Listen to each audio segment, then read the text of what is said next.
Pessoal, você viu a última notícia que está circulando aí?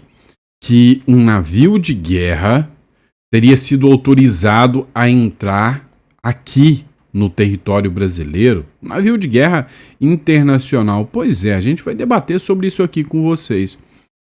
Por que um navio de guerra entraria em solo brasileiro, dada uma circunstância, um momento tão tenso como esse que a gente vive na geopolítica? A gente vai falar sobre isso. Também vamos falar sobre o Flávio Bolsonaro, que foi ao TSE contra o ministro, pedindo que o ministro seja responsabilizado por estar fazendo campanha eleitoral para o Lula. Outro ponto é o André Mendonça. O André Mendonça não ficou calado. Ele expôs muita coisa que está acontecendo dentro do STF. E aí o Gustavo Gaia até repercutiu essa fala do André Mendonça. Eu quero mostrar para vocês. Também vamos falar sobre Lula e Flávio Bolsonaro na disputa presidencial. E tem notícia boa para vocês, tá? Tem notícia bem interessante chegando aí. Então, para você que chegou aqui agora, seja muito bem-vindo. Obrigado por estar aqui conosco. Hoje é quarta-feira, dia 26 de agosto de 2026. Esse é o nosso quarto editorial do dia, porém não menos importante. Espero que vocês gostem do conteúdo, gostem das informações que a gente está trazendo aqui com todo carinho para vocês. Vamos começar com essa matéria do Flávio Bolsonaro. Flávio Bolsonaro acionou o Tribunal Superior Eleitoral. Ele acusou o Dário Durigan, que é ministro da Fazenda do Lula, ou seja, o Haddad, novo Haddad do Lula, de usar a máquina em favor do Lula. Isso aí já tem várias provas de que a máquina sempre é utilizada. É por isso que eu sou defensor do fim da reeleição. Eu não gosto, eu odeio reeleição. Para mim, reeleição é um dos piores pontos que pode acontecer dentro da República. Eu não apoio a questão da reeleição. A representação questiona agendas oficiais, viagens e entrevistas de Dário Durigan como porta-voz econômico da campanha petista, ou seja, está usando a máquina pública, a estrutura pública para fazer campanha para o Lula. E aí o TSE não fala nada, né? Porque na época que era o Bolsonaro, Bolsonaro espirrava, o TSE falava 48 horas. Não era assim que funcionava? Quando termina a agenda de ministro e começa o palanque eleitoral. Pois é, Flávio Bolsonaro acionou o TSE contra Dário Durigan e Lula, alegando que a estrutura do Ministério da Fazenda teria sido usada para transformar o ministro em porta-voz econômico da campanha petista. A ação que o Flávio Bolsonaro entrou, ela tem vários pontos, vários questionamentos sobre compromissos oficiais, reuniões com o mercado, entrevistas à CBN, convite para debate entre coordenadores econômicos. Tudo isso é pauta de campanha. E o ministro da Fazenda está fazendo isso como ministro e não como agente de campanha do Lula. Está usando a máquina pública. A defesa do Flávio Bolsonaro pediu a preservação das agendas, viagens, diárias, servidores, despesas, além da proibição do uso de recursos públicos em futuros atos eleitorais. E a representação foi distribuída e caiu, pasmem, André Mendonça. E na mão do André Mendonça, isso pode dar um jogo interessante nessa corrida eleitoral. Vamos lá. Flávio acusa Dário Durigan de fazer campanha para Lula enquanto ministro. Aí, segundo Flávio, tem sido misturado o que é ministro, que é o porta-voz da campanha. E ele cita um exemplo num evento que teve aqui em São Paulo, num seminário do Santander, em que o Flávio, o Durigan teria sido convidado a falar enquanto ministro e que lá ele teria defendido perante os empresários presentes a candidatura do Lula. Não fez um pedido, a reclamação do Flávio não é de pedido de voto, não é que ele levantou a voz e falou vote no Lula.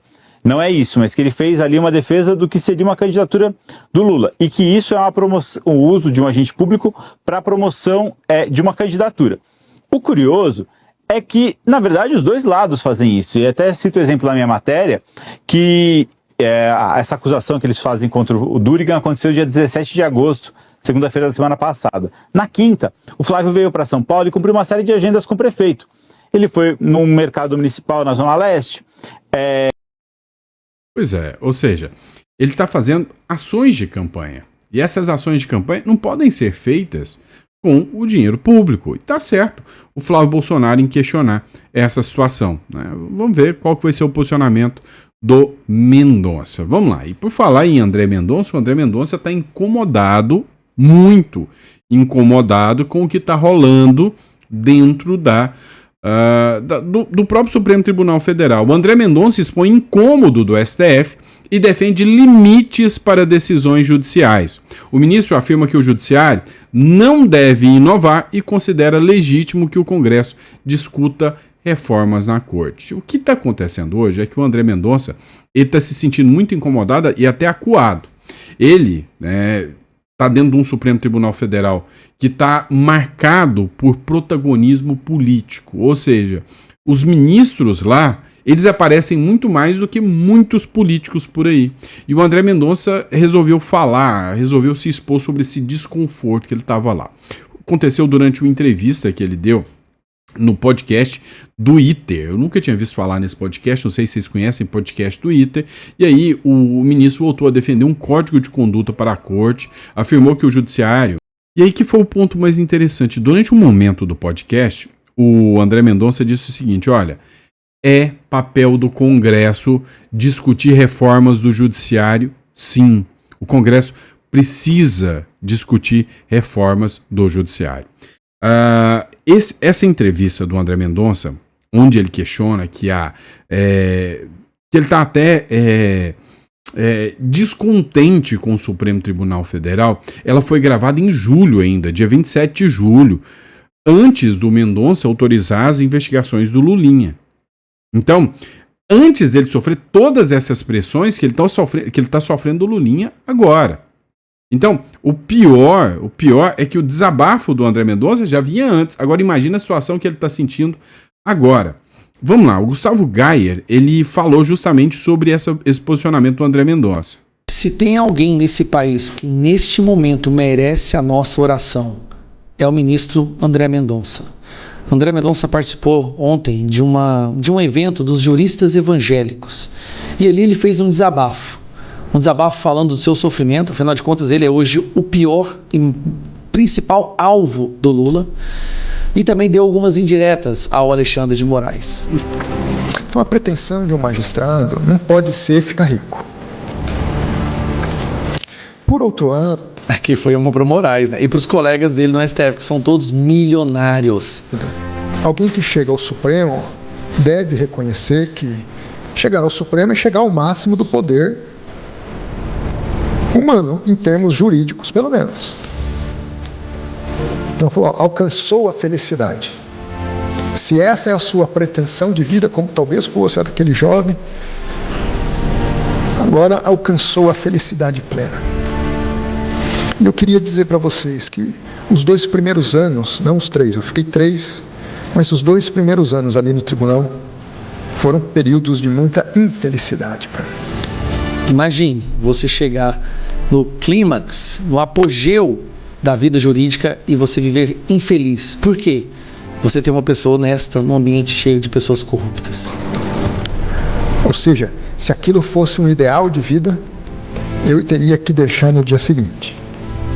Como ele é uma pessoa boa, o fato dele estar sofrendo, estando no poder máximo do judiciário, mostra que ele está ali por uma proposta, por um propósito, por uma causa, e não pelo poder em si, pelos prazeres e regalias que esse poder pode dar. Pois é, aí. O André Mendonça hoje, que sem sombra de dúvidas, é motivo de orgulho para grande parte da população brasileira. E aí você, coloca no comentário. Sente mais orgulho do Alexandre de Moraes, do Flávio Dino ou do André Mendonça? Eu, particularmente, André Mendonça, com toda certeza, tá na linha de cima aí, tá? Nessa lista e nessa fila aí, o André Mendonça tá lá em cima. Navio de guerra do Peru, e os outros estão abaixo de 0. Navio de guerra do Peru recebe autorização para entrar no Brasil. E o que se sabe até agora? Pois é, como assim navio de guerra sendo autorizado a entrar no Brasil? O nome do navio é BAP Castilla, tá? E visitará Manaus após participar de exercício conjunto com a Marinha do Brasil e a Colômbia. Pois é. O que a gente começa a perceber hoje é que o Brasil está rodeado de aliados dos Estados Unidos. E que esses países sabem a importância do Brasil, mas não estão tão satisfeitos assim não. Vou até colocar a imagem aqui do navio para vocês aqui, que está chegando, esse navio de guerra que veio do Peru para fazer essa operação conjunta com a Colômbia. Um navio de guerra estrangeiro recebeu sinal verde para navegar em águas brasileiras, mas o contexto afasta até agora qualquer cenário de ameaça, pelo menos até agora, se não for um serviço de inteligência também. A Marinha autorizou a entrada do BAP Castilla do Peru a partir de 24 de agosto com visita ao porto de Manaus, prevista entre 4 e 8 de setembro. O despacho foi publicado pelo Estado-Maior da Armada no Diário Oficial. O ato, ele não informou publicamente essa finalidade da visita. Ela foi autorizado. É uma lacuna que ainda merece transparência, porque não se sabe que tipo de operação esse navio de guerra do Peru vai fazer em Manaus. Se é um treinamento conjunto, se é uma operação de troca de tecnologia, se é uma operação para entrega de algum bem, algum produto, de alguma pessoa, não se sabe. Há um antecedente concreto, ou seja, como a Marinha não informou do que se tratava, o antecedente é que em julho desse ano, uma embarcação também participou de uma operação. A operação chamava Braucooper 2026. Braucooper 2026.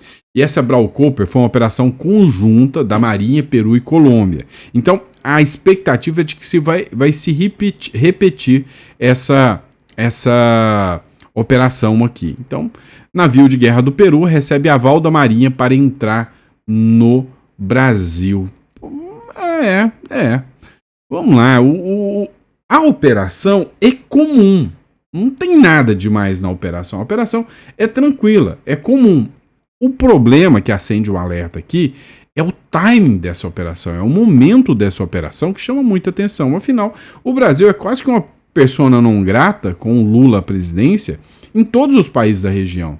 Nem Peru, nem Colômbia, nenhum desses países, né, gostam muito do Brasil, graças à presidência do Brasil. Vamos falar disso aqui agora. Flávio Bolsonaro encosta em Lula e chega ao Jornal Nacional diante do maior teste da sua campanha. A pesquisa BTG Nexus reduziu a diferença de 4 pontos e mostrou o avanço do candidato entre beneficiários do Bolsa Família. E é aqui que está o ponto. Aqui é que a coisa ganha um contorno mais interessante. Hoje, a gente já tem clareza de que o Bolsa Família, eu até vou colocar um vídeo aqui, que é um vídeo do Jeffrey Chiquini para vocês. O Bolsa Família, ele, não tenho dúvidas, é moeda de troca de voto. Não vem com papinho. E o Bolsa Família é para ajudar as pessoas. Não é aqui ajudar a pessoa que nada, não. Quer ajudar a pessoa? Dá emprego para ela. Dá emprego para ela. Tá? Para de ferrar com as empresas e vai dar emprego para ela. É para comprar. Só que o Flávio Bolsonaro vem ganhando espaço entre recebedores do Bolsa Família. A promessa de vencer no primeiro turno ainda é retórica da campanha, mas os números já obrigam Lula a olhar pelo retrovisor. A pesquisa BTG Nexus mostra o petista com 41% e Flávio Bolsonaro com 37%, dentro de uma distância de 4 pontos. Em julho, era 42 a 33, ou seja, tinha 9 pontos de diferença. Entre beneficiários do Bolsa Família, Lula caiu de 65 para 61, enquanto Flávio Bolsonaro subiu de 20 para 27%.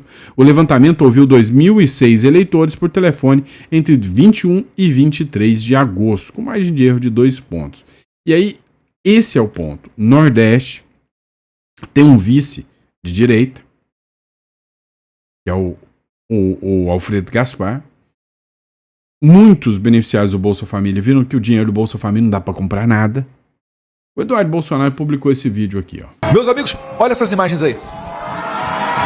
Sabe onde é que é isso daí? Você tem certeza que o Nordeste é PT? Isso aí é em Alagoas. Alagoas, que agora é terra de caçar corrupto. É terra de Alfredo Gaspar, o cara que indiciou o filho do Lula.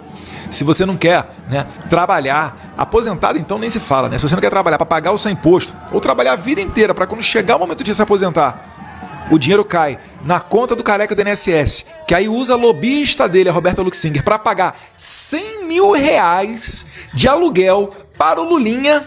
Se esse é o Brasil que você não quer, o seu caminho é Flávio Bolsonaro.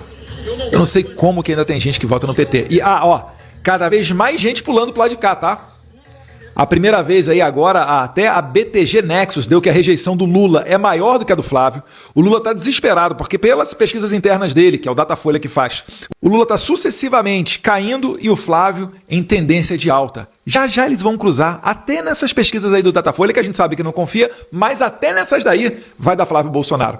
Será Flávio no primeiro turno, anota o que eu tô falando. E essa semana é mais gente pulando para dentro do barco do Flávio. Pode esperar. E não é gente de direita não, tá? É gente que percebeu que o barco do Lula tá afundando e tá afundando forte. Um abraço a todos vocês. Fiquem com Deus. Em especial, o camisa 10 de Bolsonaro, que é o Lulinha. Pois é. Então, vamos lá. Ó, primeiro turno, eu duvido é o dó. Mas para mim não importa. Pode ser no primeiro, no segundo, pode ser em suplementar. Não quero saber. Contando que a direita volte, para mim eu fico feliz e satisfeito, tá? Agora, vamos lá. O Cláudio Humberto, desculpe. Interesse de voto de beneficiados do Bolsa Família cresceu 7% em Flávio Bolsonaro, caiu 4% para Lula. Pesquisa BTG Nexus de ontem também aponta recorde este mês. Bolsonaristas convictos chegaram a 30%, mais que lulistas convictos, ou seja, a chance é real. É real. E aí o Luiz Barsi, ele mencionou também, ele comentou sobre essa disputa Flávio barra Lula. E aí o Luiz Barsi prevê Flávio Bolsonaro triturado em sabatina do Jornal Nacional, pode ser o fim da campanha. Então, sobre a sabatina, o Luiz Barsi fala, olha, Flávio está bem nas pesquisas. Ele não tem que ir para a sabatina do Jornal Nacional. Eles virão com todas as armas possíveis contra o Flávio Bolsonaro e seria uma burrice ele comparecer. O Flávio Bolsonaro confirmou a presença na sabatina do Jornal Nacional.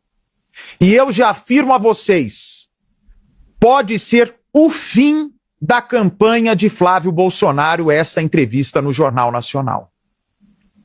Eu asseguro a você que está me acompanhando, se Flávio Bolsonaro sentar naquela cadeira na frente da Renata e do Tralli, ele vai ser triturado. Independente de opinião política da Globo. Porque isenção não existe. Pois é, eu duvido qualquer tipo de, minimamente, de isenção da Globo. E aqui eu concordo em número, gênero e grau. Já não vai melhorar em nada. O Flávio vai estar falando só pro público petista. Com apresentadores petistas. Eu não apostava nessa, não. E já que a gente citou o Bolsa Família, olha isso aqui. Assiste esse vídeo aqui comigo, era pra ser só um vídeo de comédia, mas tem algo muito sério por trás, olha só isso daqui. Minha Martinha, se as eleições fossem hoje, a senhora votava no Lula ou no Bolsonaro? Lula, né? Vixe Maria, 1, 2, 3, 4, é porque tem Lula demais, sabe, minha Martinha? Eu vou colocar essa foto aqui no Bolsonaro. Não coloque. Hã? Não coloque. Por quê? Porque eu não sou Bolsonaro, eu sou Lula. Não, é porque a senhora tem que entender, porque tem muito Lula, sabe? Aí pra ficar equilibrado, vou colocar seu voto aqui no Bolsonaro. Você quer que eu perda meu auxílio? Hã? Você quer que eu perda meu auxílio? Que auxílio? Você carrega. Oxe, como assim? Oxe, não, mulher, pra que esse facão? Rolar seu pescoço. Você ouviu bem o que ela falou? Ela disse que não vota na direita porque ela não quer perder o benefício dela. O Lula não tem eleitores, o Lula tem prisioneiros. É isso que a esquerda faz. Emburrece as pessoas e gera dependência. Tá muito claro aqui, essa pessoa vota na esquerda só pra ficar em looping recebendo benefício. Ela não é eleitora do Lula, ela é eleitora do Bolsa Família. É isso que a esquerda quer. Por isso que todos os países de esquerda, pare e pense, países de esquerda, eles não dão educação porque eles querem emburrecer as pessoas e dão auxílio, auxílio, auxílio. Hoje no Brasil, 50% da população já recebe Bolsa Família, ou seja, são 50% de eleitores fiéis que não querem, como essa senhora, perder o benefício. A esquerda quer que 70% da população receba Bolsa Família, porque os outros 30%, que provavelmente seja você que está assistindo esse vídeo, não tem força na urna de tirar a esquerda do poder. Então 30% sustenta esse governo inchado, sustenta esse governo corrupto para sustentar os outros 70% que mantém esse governo na urna no poder. E para te provar que esse vídeo dessa senhora não é um caso à parte, olhe isso daqui. O PT não tem eleitores, ele tem escravos. Olha só. Tá bom aqui, viu? Te deram quanto pra estar aqui? 70. E quanto foi que te deram pra estar aqui? 60 contos.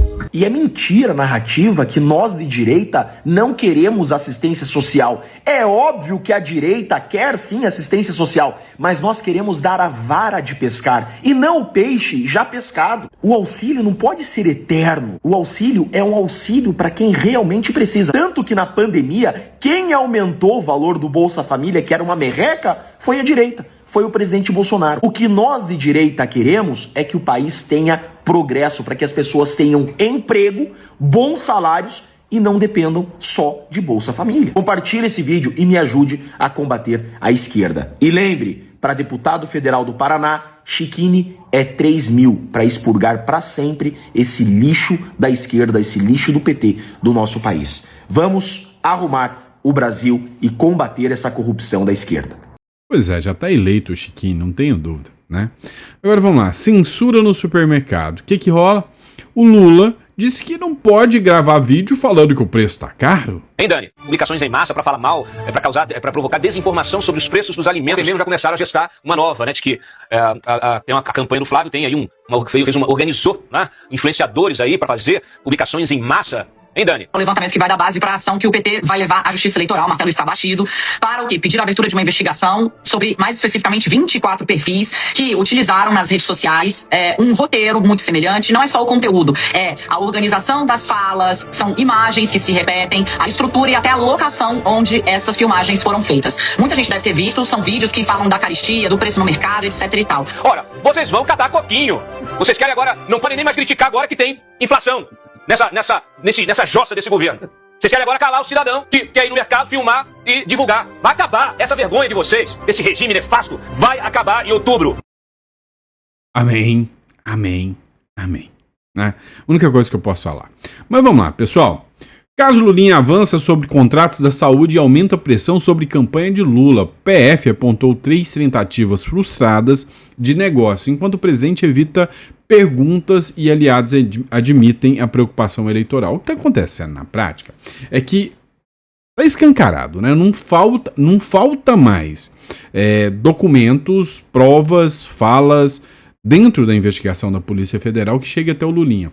3 negócios que não saíram do papel, mas são os principais, vamos dizer assim, os principais ativos que podem causar um estrago real bem impactante na campanha do Lula. A Polícia Federal está investigando e nessa investigação ele tenta visibilizar 3 tentativas de contratos, inclusive com minutas recebidas no Ministério da Saúde. Até aí não é novidade nenhuma para ninguém. Agora, isto aqui é uma bomba relógio. Começou uma linha de investigação que os estados estariam envolvidos. O primeiro estado na mira é o Maranhão. O Maranhão poderia estar envolvido, e aí o segundo estado seria em Goiás. Pois é, a Polícia Federal descobriu plano para usar a estatal de Goiás em lobby bilionário de Lulinha na saúde. Segundo investigações, eles queriam utilizar uma estatal do estado de Goiás para oferecer a cannabis, né, o canabidiol lá, produzido pelo careca do INSS. Então eles estariam com essa operação lá dentro. E aí, os vazamentos desse caso Lulinha estão incomodando, estão impactando em muita campanha do petista. O tempo da justiça é distinto do relógio da política, né? Há um incômodo dentro do Palácio do Planalto, na campanha de Lula, com os vazamentos seletivos, com os vazamentos a conta-gotas do caso do Lulinha, o filho do presidente da República. Lulinha não está nas urnas, mas Lula sim, né? E há uma vinculação muito estreita, muito direta entre o presidente da República e o seu filho, né? E o braço direito dele, né? Que era o assessor, era o Mauro Cid do Lula. Toda essa atmosfera de suspeição recai sobre o Palácio do Planalto, né?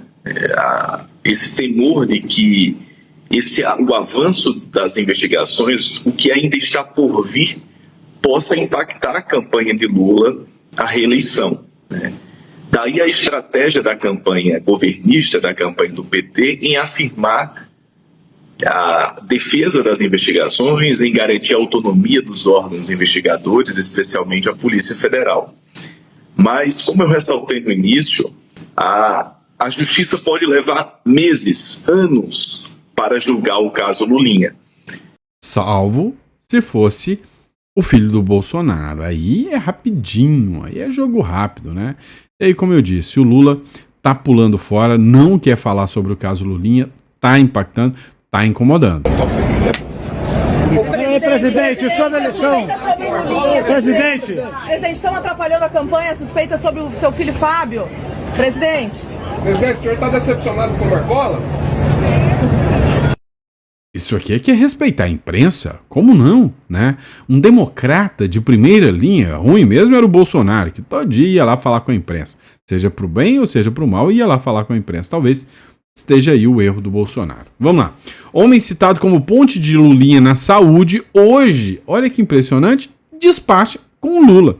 Mensagens analisadas pela PF colocam o Schwittenberger Barbosa no centro de tratativas milionárias que não viraram contrato. Então, essas tratativas acabaram chegando no nome desse indivíduo aqui, que é o Schwittenberger Barbosa, que hoje tá junto do Lula.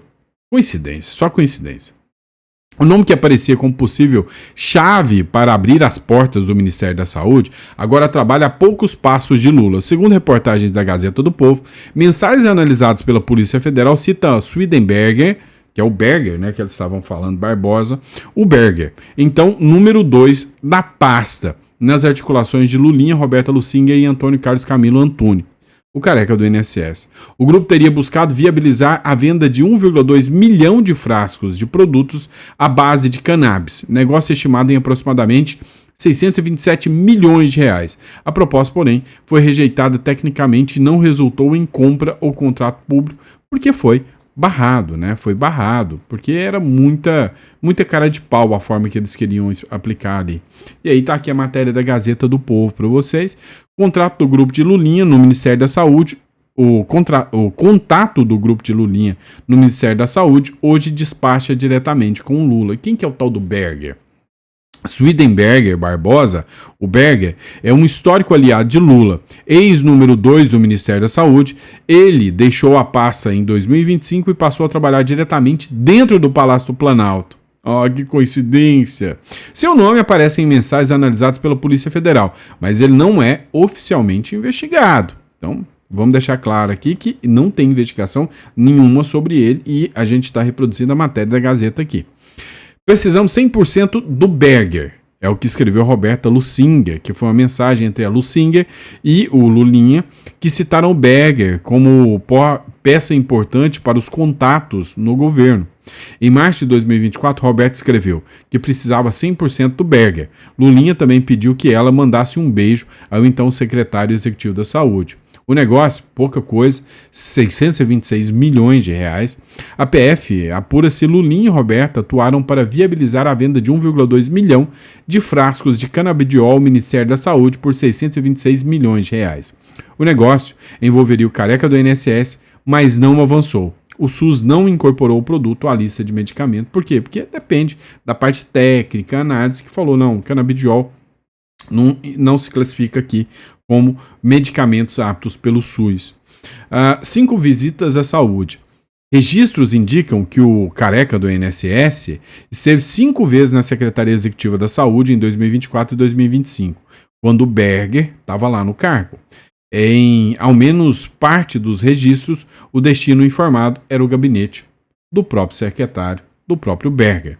Berger nega irregularidades. Berger confirmou ter recebido Camilo Antunes, mas afirmou que isso fazia parte de suas atribuições. Segundo ele, o Ministério não tinha interesse nos produtos apresentados pelo empresário. A pasta também afirmou que nunca houve contrato ou discussão formal para fornecer canabidiol pelo SUS. A 1,5 milhão para Roberta Lucinga. A PF identificou o pagamento de cerca de 1,5 milhão de Camilo Antunes a uma empresa ligada a Roberta Lucinga. Em uma mensagem, o empresário teria chamado o destinatário de filho do rapaz. Até agora, não há comprovação de que o dinheiro tenha chegado a Lulinha. O que se tem até agora são informações de que a Roberta Lucinger bancava a casa do Lulinha, pagava as passagens pro Lulinha, bancava viagens pro Lulinha, mas ninguém sabe se o dinheiro chegou no Lulinha, tá? Berger continua com Lula. Após deixar a saúde, Berger foi nomeado para uma estrutura do gabinete pessoal da presidência. A PF continua analisando as mensagens e contatos envolvendo o grupo. A PGR pediu que o inquérito deixe o STF, mas a tendência é que André Mendonça mantenha o caso lá no Supremo Tribunal Federal. Vamos ver o que vai dar de resultado isso aí, né? Mas isso aí tem cheiro de pizza, né? Tem cara de pizza. Pizza de cannabis, pizza de maconha. É o que a gente tá percebendo que é o que vai rolar isso aí. Infelizmente, se Flávio Bolsonaro não entrar e der uma mudada ali na PGR, o jogo vai continuar essa pataquada, né? Infelizmente, nós que vamos pagar o preço de tudo isso aí, tá bom? Dito isso, pessoal, obrigado pela confiança, pela credibilidade. E amanhã a gente tá de volta com mais conteúdo para vocês. Um grande abraço e até a próxima.